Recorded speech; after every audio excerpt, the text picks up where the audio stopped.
Panginoon, pagpalain po ninyo ang taong nanonood at nagdarasal kasama ko sa video ito. Nawa po lahat ng kanyang pangangailangan ay maipagkaloob ninyo.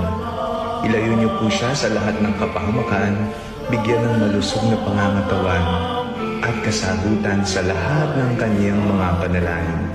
Ito po ay aming ipinagdarasal sa pangalan ni Jesus na aming Panginoon. Amen. Sa ngalan ng Ama, ng Anak at ng Espiritu Santo. Amen.